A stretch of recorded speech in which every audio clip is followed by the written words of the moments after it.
Bonjour à tous, bienvenue sur Club Experiences. Je suis Claude Pouliboumbogo, avocate au barreau de Poitiers, médiatrice inscrite à la Cour d'appel de Poitiers aussi et associée de la CELAL Club Avocat Médiateur. Je me propose sur cette chaîne de vous présenter du contenu qui est lié à mon activité d'avocat et qui est lié au droit de manière générale et plus peut-être un peu de lifestyle et de beauté de temps à autre, de mode de temps à autre. J'interviens essentiellement en droit pénal, droit civil, de la famille et du patrimoine et enfin droit des affaires. Aujourd'hui, sur cette chaîne, j'inaugure une nouvelle série de vidéos que j'intitule Une semaine avec Club.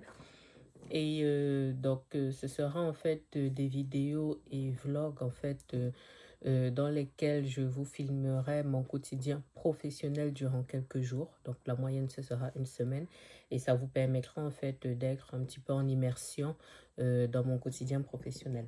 Donc la vidéo de ce jour dans le détail va porter sur ma semaine de permanence. Il faut savoir en fait que sur la fin d'année, j'ai été d'astreinte durant une semaine, du coup, pour les urgences pénales. Dans le détail, j'étais de permanence garde à vue le lundi. Donc, si j'ai commencé le 30 décembre. Donc, j'étais de permanence garde à vue le lundi, permanence pénale le mardi, garde à vue mercredi, pénale jeudi, garde à vue vendredi, pénale samedi et garde à vue dimanche. Voilà. La permanence était plutôt cool. Je n'étais pas la seule naturellement parce que nous sommes nombreux pour qu'il puisse y avoir un roulement. Ça s'est plutôt bien passé. Elle a été plutôt calme, mais bon, il n'y a pas eu de difficultés particulières. Donc, le lundi 30, il ne s'est rien passé. Ce sont des semaines durant lesquelles il faut être en fait disponible. Donc, de manière générale, je ne vais pas me déplacer, mais je vais venir au travail normalement et ça va me permettre en fait d'être mobile si on a besoin de moi. Dans le lundi 30, il ne s'est rien passé. Le mardi 31 non plus. J'ai toutefois reçu un appel pour une permanence garde à vue dans la nuit, mais l'audition s'est faite en fait le lendemain. Donc c'est là en fait que mon vlog commence, que la partie vidéo commence. Donc j'ai été appelée, comme je vous disais, le 31 à 23h30 pour aller à Vouillé, à la gendarmerie de Vouillé. Et c'est un dossier du coup de garde à vue pour des faits de menaces de mort réitérés sur ex-conjoint. Donc j'ai fait le point avec le gendarme le premier en matinée et je me suis présentée à la gendarmerie pour 15h. Voilà, je me suis présentée pour 15h. Je suis sortie de là à 17h à peu près. Ça n'a pas été extrêmement long. Le gardé à vue n'a pas été prolongé et il a été convoqué du coup pour dans quelques mois devant le tribunal correctionnel. Je ne sais pas encore si il me choisira comme avocat pour la suite. Il est libre de choisir le conseil qu'il souhaite. Mais voilà. Donc, par la suite, sur la vidéo, là, c'est le 2 janvier. Vous me voyez en fait devant le centre pénitentiaire de Poitiers-Vivonne parce que j'ai eu en fait des commissions de discipline. Le temps était pluvieux, comme vous le verrez. Et du coup, j'ai eu 2 dossiers de commission de discipline. Je vous ferai peut-être un petit laïus sur ce que c'est que la commission de discipline. En fait, c'est dans la prison. Et il convient, en fait, l'idée, c'est d'assister, en fait, les clients qui n'ont pas respecté le règlement, en fait, intérieur du centre pénitentiaire. Donc, il y avait une affaire de téléphone, du coup, qui avait été trouvée dans la cellule parce qu'ils n'ont pas le droit d'en avoir.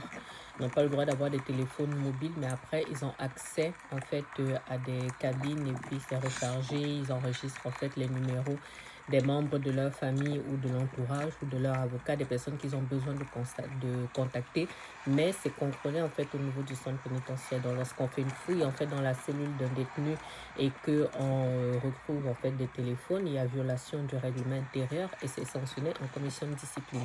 C'est comme un petit tribunal mais à l'intérieur. Sortie du centre pénitentiaire de Poitiers-Givonne.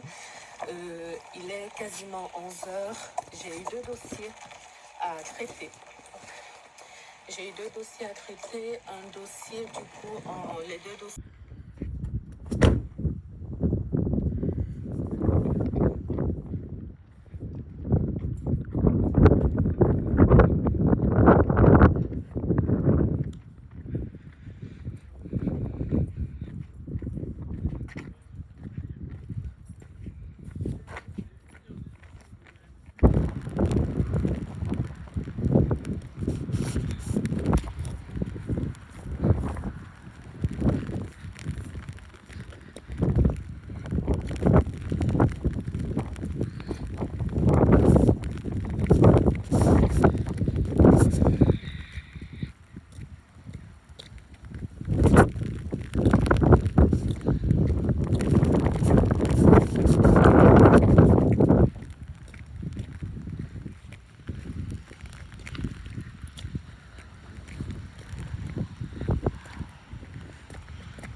Alors, sortie du centre pénitentiaire de Poitiers-Givonne, il est quasiment 11 heures. J'ai eu 2 dossiers à traiter.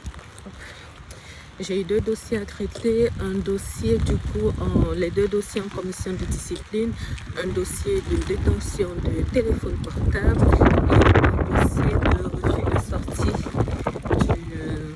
du quartier disciplinaire. Donc je vous expliquerai un petit peu dans le détail en quoi consiste en fait la procédure du coup de passage en commission de discipline, comment les sanctions sont appréciées et quelles sont les sanctions qui ont été prononcées dans ce dossier.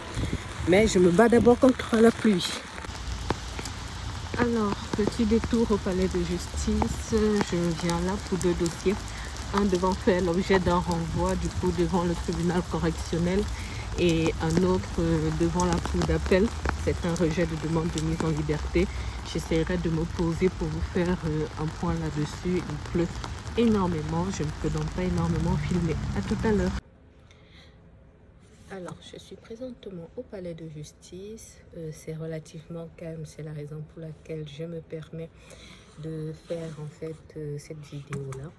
Je suis à la cour d'appel cet après-midi dans le cadre de mon astreinte à la cour d'appel et au tribunal judiciaire, donc chambre correctionnelle. Au tribunal judiciaire, ça a juste été un renvoi, donc ça a été assez rapide. Les renvois sont quand même longs puisque c'est un renvoi pour avril 2026. Mais c'est un dossier où il n'y a pas de détenus, voilà. Les prévenus sont tous libres. Ensuite, là, du coup, à la cour d'appel, j'interviens dans le cadre de l'appel d'un rejet de demande de mise en liberté. Donc, c'est une personne qui est convoquée devant le tribunal correctionnel dans une autre ville à la mi-janvier. Et cette personne avait été placée sous contrôle judiciaire et cette personne n'a pas respecté son contrôle judiciaire. Donc, je vous reviens, il y a quelqu'un qui arrive. Donc, je disais, cette personne n'ayant pas respecté son contrôle judiciaire a fait l'objet d'une révocation et lorsque le contrôle judiciaire est révoqué dans ces conditions-là, c'est un placement en détention provisoire dans l'attente du coup de l'audience qui est à venir. Donc, là, la personne du coup a été placée en détention provisoire avec son conseil dans la ville concernée. La personne a fait une demande de mise en liberté. Ce que vous pouvez faire en fait à tout moment dès lors que vous êtes placé en détention provisoire. Cela ne veut pas dire qu'on va vous l'accorder, mais vous avez le droit. Donc la demande de mise en liberté a fait l'objet d'un rejet et la personne est restée détenue provisoirement. La personne a interjeté appel de ce refus du coup de remise en liberté. Et moi, dans le cadre de mon astreinte, je vais intervenir pour cette personne ici devant la cour d'appel. Je vous dirai ce que ça aura donné. Mais je pense qu'on est plutôt... Donc, je vous dirai ce que ça aura donné, mais je pense qu'on est plutôt pas mal avec les éléments que j'ai à communiquer. Cette personne sera restée en détention provisoire pendant 1 mois. Donc, je pense que le message est passé par rapport au respect de son contrôle judiciaire. Donc, on espère pouvoir obtenir une remise en liberté dans l'attente de son audience correctionnelle en milieu de mois. Donc, si j'ai déjà la décision, bon, très probablement au moment où je monterai ce vlog, j'aurai probablement la décision. Donc, je vous la mettrai là pour vous dire du coup ce que la cour aura décidé.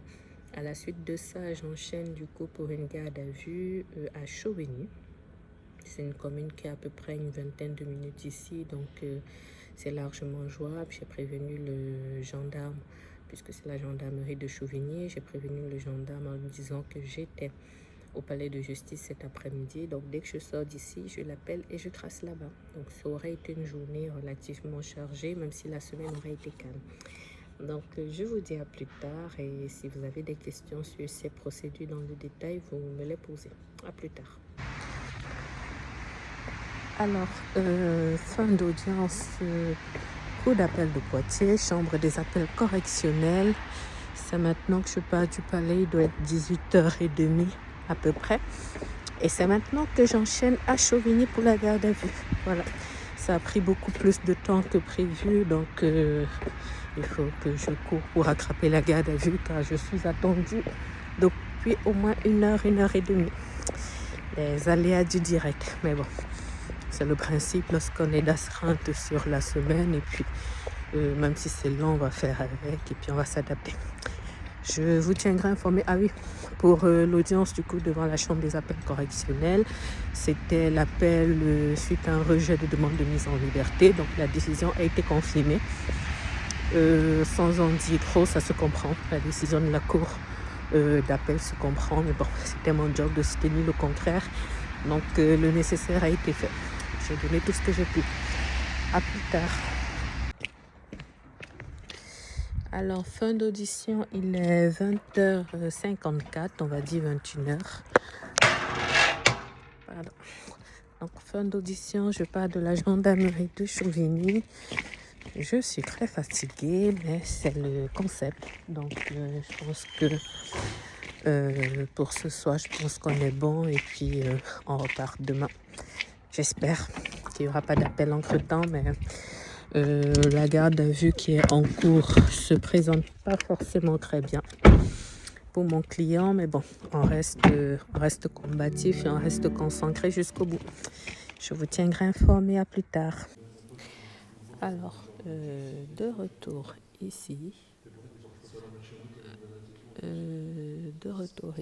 Du coup, je suis au commissariat central de Poitiers. Finalement, j'ai été appelée hier soir pour un dossier de recel de vol, donc pour une garde à vue. Et là, du coup, j'ai commencé ma matinée au bureau normalement et puis j'ai été appelée et là, du coup, je suis au commissariat central. C'est un dossier de recel de vol. Je vais rencontrer le client, on va faire une audition. Et après, je vais probablement enchaîner avec la garde à vue que je devais poursuivre à la gendarmerie de Chauvigny. Voilà, je vous tiendrai informé du coup de ce que ça aura donné pour la petite image. À plus tard. Bon, sortie de garde à vue à Poitiers, je viens de terminer. Du coup, c'est un petit dossier de recel de vol qui n'ira pas forcément bien loin. Donc là, on repart à Chauvigny pour la suite de la garde à vue d'hier. Donc je vous tiendrai informé de ce que ça va donner. Là, ça s'annonce un petit peu plus compliqué pour mon client. À plus tard.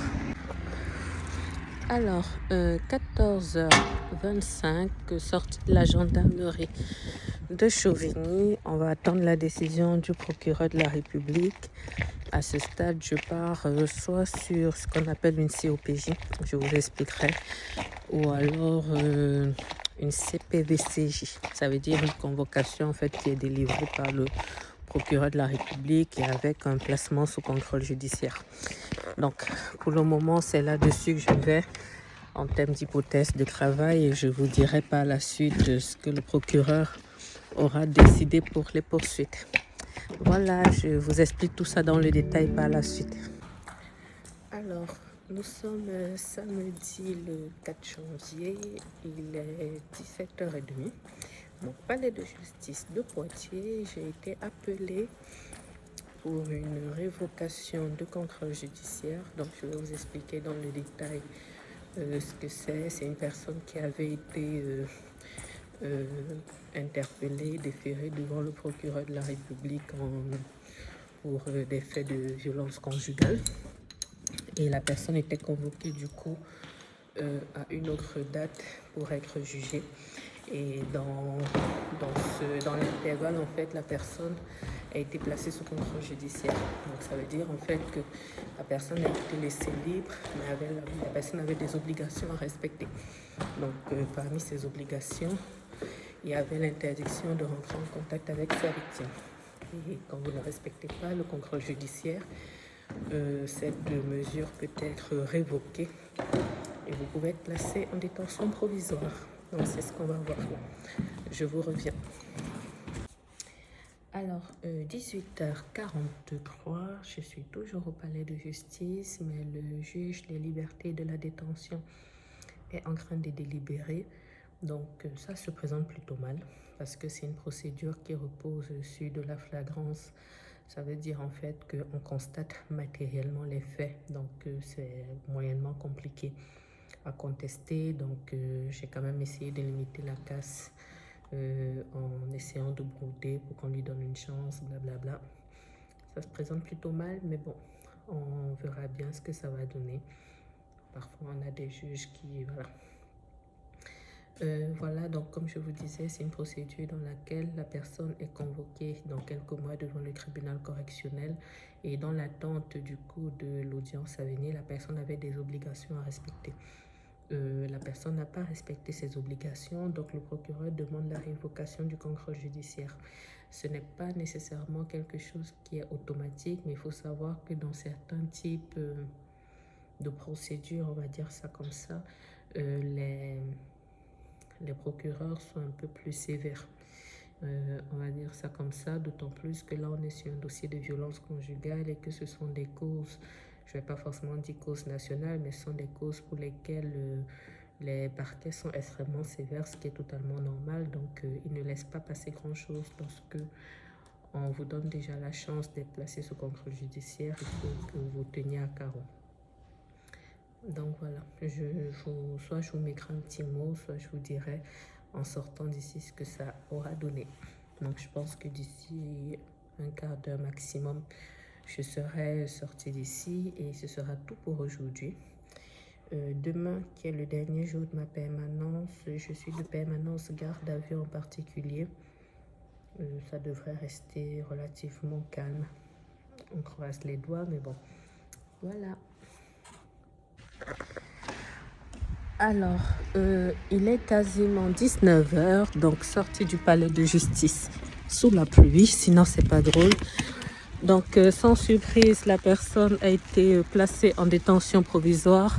Sa date de jugement va être avancée parce que dès lors qu'il est placé en détention provisoire, il doit être jugé dans les 2 mois. Donc, c'est avant la date qui était prévue pour son audience. Bon, ce moment est toujours un petit peu difficile, hein, forcément, surtout que c'est quelqu'un qui n'avait jamais été en prison, donc il va vivre ce qu'on appelle un choc carcéral, ce qui est quand même émotionnellement assez violent, donc c'est toujours un moment compliqué. Mais bon, dans des dossiers comme ça, pour que vous sachiez, vu les faits, je savais déjà qu'à 95-98%, il partirait en détention. Donc quand c'est comme ça, moi j'essaye déjà un petit peu de préparer le terrain. Donc quand je fais l'entretien avec le client, je lui dis déjà que ça sent un petit peu le roussi. Moi j'essaye toujours de faire le choix de la transparence par rapport aux clients. Quand ça se présente bien, je leur dis. Quand il y a une variable un petit peu sur laquelle on peut jouer, je leur dis aussi. Mais quand ça se présente plutôt mal, comme dans ce dossier-là, je leur dis aussi. Voilà. Maintenant, ça reste quand même un choc. Moi, je me bats quand même pour le client. On essaye, mais ça reste quand même un choc parce qu'on essaye toujours de se dire que bon, on peut grappiller, on peut essayer de s'en sortir et tout. Donc voilà, je vous tiendrai informé s'il se passe quoi que ce soit d'ici la fin de la permanence. Mais ça aurait été une semaine cool, pas trop chargée, intense à certains moments, mais ça allait. À plus tard. Alors, rebonjour aujourd'hui. Nous sommes le lundi 6 janvier. Ma permanence est déjà terminée, mais je suis au commissariat central de Poitiers. J'ai été appelée dans la nuit, donc ma permanence se terminait hier, mais j'ai été appelée dans la nuit pour une garde à vue et du coup l'audition a été fixée ce matin. Donc là il est à peu près 10h15. Je suis arrivée au central de Poitiers, je suis à l'accueil parce qu'il y a beaucoup de monde à l'intérieur. Donc après, je ferai l'entretien et l'audition. Donc c'est un dossier de violence aggravée. C'est un dossier qui est a priori sur des violences réciproques. Donc ça veut dire qu'en gros, les conjoints se sont battus. Voilà. Donc ce sont des violences sur conjoints mais qui sont réciproques. Les conjoints se sont battus. À ce stade, on ne sait pas encore, on va dire, quels sont les dégâts. Donc, ils sont placés en garde à vue. Je vais faire l'entretien confidentiel de 30 minutes. Ensuite, on enchaîne une audition en fonction de ce qu'il y a dans le dossier. L'officier de police judiciaire, donc l'OPJ, rend compte au procureur de la République. Si le dossier est en état, le procureur donne ce qu'on appelle la réponse pénale, c'est-à-dire est-ce que c'est un classement sans suite, est-ce que le procureur poursuit, s'il poursuit en fonction de la gravité des faits, en fonction peut-être des dommages, en fonction du casier judiciaire des uns et des autres, voilà, la réponse pénale ne sera pas la même. Si le dossier n'est pas en état et que le procureur a besoin d'informations complémentaires, donc il peut solliciter une autre audition ou la garde à vue peut être prolongée. Non, je vous tiendrai au courant puisque dès que je termine l'audition ici, je vaque à mes occupations et s'il y a besoin, je reviendrai. À plus tard. Alors, de retour à mes bureaux à la suite de la garde à vue qui risque d'être prolongée. Pour le moment, il n'y a pas d'inquiétude particulière pour mon client, mais il y a des actes d'enquête qui doivent être effectués. Donc, si la garde à vue est prolongée, je serai reconvoquée pour une autre audition et sur la base des éléments complémentaires à la disposition de l'OPJ, on réinterrogera mon client. Ou alors, si les actes d'enquête qu'ils vont effectuer dans l'intervalle disculpent complètement mon client, il y aura pas lieu en fait de poursuivre la procédure et la garde à vue sera levée. Donc je vous tiens informé et ça signera du coup peut-être la fin, la vraie fin on va dire de ma permanence. Je vous tiens informé. Alors, c'est la fin de ce vlog. J'espère qu'il vous aura plu. 2-3 petites précisions pour qu'on soit vraiment carré. Pour la garde à vue de Chauvigny, c'était un dossier de violence conjugale, violence sur personne dépositaire de l'autorité publique. Ça veut dire les gendarmes qui sont intervenus lorsqu'ils ont été appelés et en plus, outrage et rébellion. Donc, il y avait beaucoup de choses en fait pour ce client-là et je n'étais pas très optimiste au début. Mais c'est un client qui a totalement coopéré, qui s'est remis en question. Voilà, il a dit tout ce qu'il avait à dire. La procureure de permanence a été plutôt sympa. Donc, finalement, il est convoqué pour une CRPC. Ça veut dire une comparution sur reconnaissance préalable de culpabilité. C'est une possibilité, en fait, qui est offerte au procureur de la République qui a en réalité l'opportunité des poursuites. Donc, de poursuivre de cette manière-là, compte tenu du fait que la personne, le prévenu, reconnaît les faits qui lui sont reprochés. Et à l'audience, naturellement, la victime pourra faire ses demandes indemnitaires. Il y aura une sanction qui sera prononcée, il n'y aura pas de difficulté. Mais j'ai été vraiment très, très contente pour ce client-là. Le même vendredi, j'ai été appelée pour un autre dossier, mais complètement à l'opposé, en fait, du département. Je n'ai pas pu le prendre parce que j'étais très fatiguée, mais surtout, comme je dis, c'était vraiment à l'opposé. Matériellement, je n'aurais pas pu y être en fait dans les temps. Je sortais de Chauvigny et on m'appelait pour la gendarmerie des Ormes, donc qui est un petit peu après Châtellerault. Autre petite précision, donc le dossier de samedi soir au palais de justice, donc devant le juge des libertés de la détention, donc je vous l'avais déjà dit dans le vlog, le client est parti, il a été placé en détention provisoire en attendant d'être jugé. Le dossier a été un petit peu particulier pour moi parce que ce monsieur est de la même origine que moi. Je suis camerounaise, donc je suis franco-camerounaise et il est camerounais. Et ça m'a, voilà, c'est toujours des choses en fait qui vous perturbent un petit peu. Et j'en ai profité pour lui dire un mot, au-delà de mon rôle d'avocat, quand je peux sensibiliser sur certains points, je le fais. Parce que je considère que ça fait aussi partie de mon travail que d'apporter du conseil. Et je lui ai expliqué en fait que lorsque on est étranger dans un pays comme la France et en plus que on a une situation administrative qui est un petit peu fragile, il faut vraiment qu'on se tienne à carreau. Les problèmes de couple, ça peut arriver à tout le monde, peu importe la nationalité, mais entre les dispositions qui sont prises en fait dans les dossiers de violence conjugale et les dispositions qui sont prises par rapport à l'immigration, il y a un étau en fait qui peut se resserrer très rapidement et on le voit en fait dans des dossiers où parfois même des personnes sont étrangères, ont vécu en France, je sais pas moi, peut-être depuis qu'elles ont 5, 6, 7, 8 ans, mais lorsqu'elles se retrouvent devant la justice, elles peuvent se retrouver à la suite avec des OQTF en sortie de détention, on leur interdit le territoire français, on refuse de renouveler le titre de séjour, et ce, même si on est par exemple parent d'un enfant français, même si on est lié à un Français. Aujourd'hui, la politique migratoire s'est beaucoup durcie, et voilà, c'est important de le prendre en compte. Voilà, ça m'a vraiment fait de la peine que cet homme-là se retrouve là, que, on va dire, au-delà des faits qui lui sont reprochés, pour lesquels je ne me prononce pas ici, parce que ce n'est pas le but de la vidéo, et qu'en tout état de cause, il est présumé innocent jusqu'à preuve du contraire. Donc, je ne me prononce pas sur le détail des faits ici. Ce que je dis juste, c'est que dès lors que lui, en tant qu'étranger, il se retrouve en fait en prison ou voilà, condamné dans le cadre d'une procédure, la préfecture en est informée, et c'est une incidence en fait sur le renouvellement de son titre de séjour par la suite, ou même son maintien sur le territoire français. Donc ça, c'était la petite parenthèse, et c'était la particularité de ce dossier-là. Et enfin, le dossier de garde à vue pour lequel je suis intervenue au Central de Poitiers. Donc, c'est un dossier aussi de violence conjugale. Finalement, la garde à vue avait été prolongée, mais ce n'est pas allé plus loin, parce que la garde à vue avait été prolongée uniquement pour que mon client puisse de nouveau être entendu. Il fallait que les enfants soient entendus, il fallait que madame soit entendue de nouveau. Et finalement, il y avait beaucoup de choses en fait qui ne tenaient pas la route. Donc, je suis super contente pour lui. La garde à vue a été levée, et surtout, il n'y a pas eu de suite. Donc voilà, j'espère que ça vous aura plu. J'essaierai d'en faire comme ça au moins une fois par mois, même si le montage ne sera pas fameux pour un début, mais ce sera le temps de prendre le pli.